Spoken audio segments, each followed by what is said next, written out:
En plein air. En plein air, French for outdoors, or plein air painting, is the act of painting outdoors. This method contrasts with studio painting or academic rules that might create a predetermined look.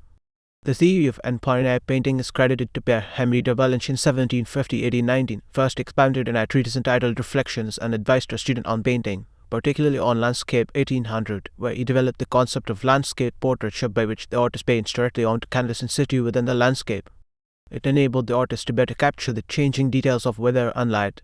The invention of portable canvases and easels allowed the practice to develop, particularly in France, and in the early 1830s the Barbizon school of painting in natural light was highly influential.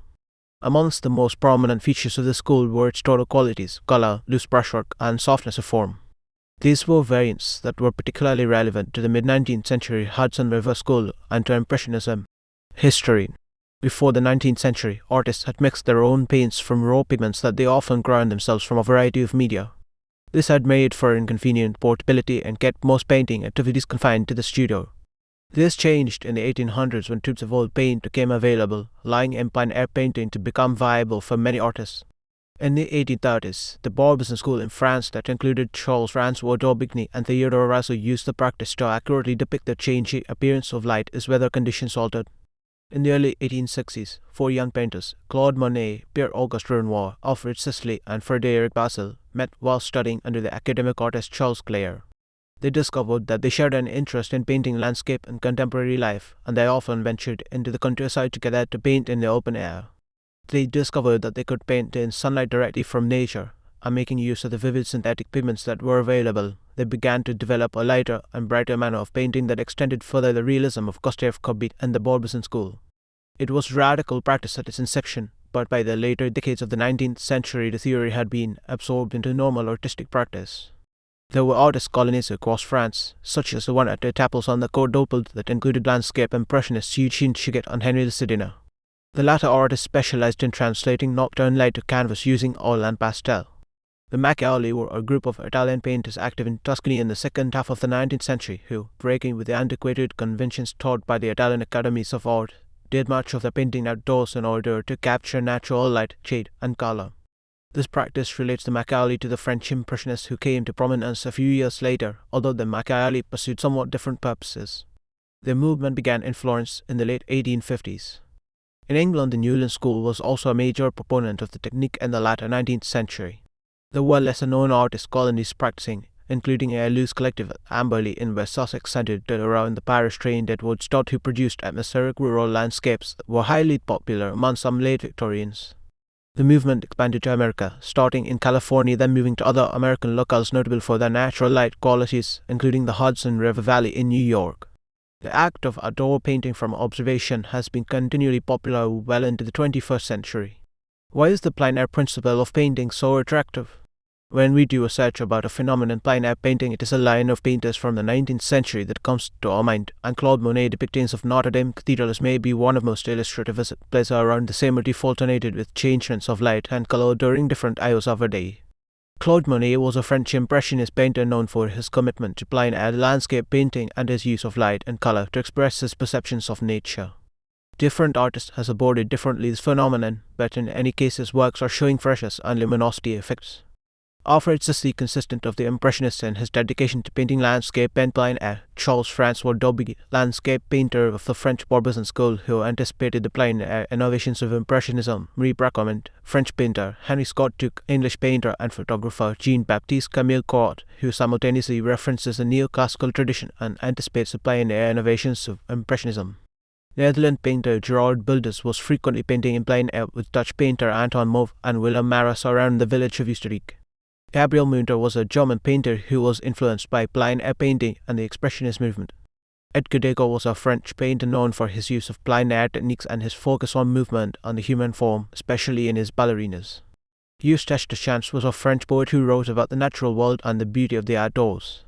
Charles Baudelaire was a French poet who wrote about the city and the human experience. George Hendrik Breitner was a Dutch painter known for his use of plein air techniques and his focus on street scenes and harbour scenes.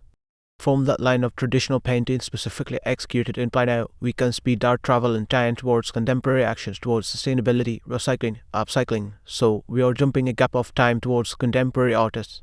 Norma de Saint-Picmin is a French painter who linked the principles of plein air painting with ideas of recycling and upcycling, specifically in relation to solar panels. Starting from 2018 up to now, she has painted 60 panels and presented them in exhibitions and cycles at Contemporary Venice 2019, L'Istelitano 2020, Arts Day, Metamorphosis the Worlds of Change 2021, Norwegian Solar the Garden of Eden 2021, Between Night and Day 2023. Norwegian Solar project expanded further into Norwegian Solar Metaverse with different presentations in virtual galleries and NFT.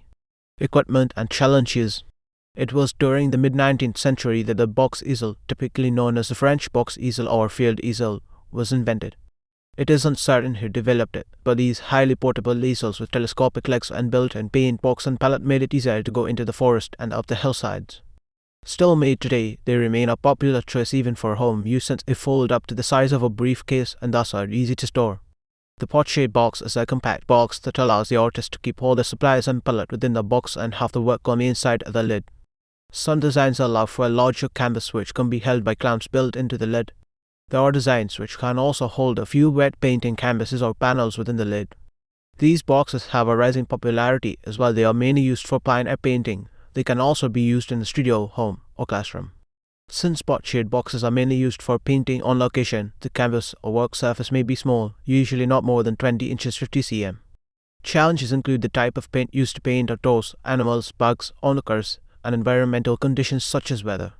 Acrylic paint may harden and dry quickly in warm, sunny weather, and it cannot be reused. On the opposite side of the spectrum is the challenge of painting in moist or damp conditions with precipitation. The advent of plein air painting predated the invention of acrylics. Traditional and well-established method of painting in plein air incorporates the use of oil paint. Advocates. French Impressionist painters such as Claude Monet, Camille Pissarro, Alfred Sisley, and Pierre-Auguste Renoir advocated plein air painting, and much of their work was done outdoors in the diffuse light of a large white umbrella. Claude Monet was an avid plein air artist who deduced that to see the closeness and lightness of an outside setting at a specific moment, one had to be outside to do so rather than just paint an outside setting in their studio.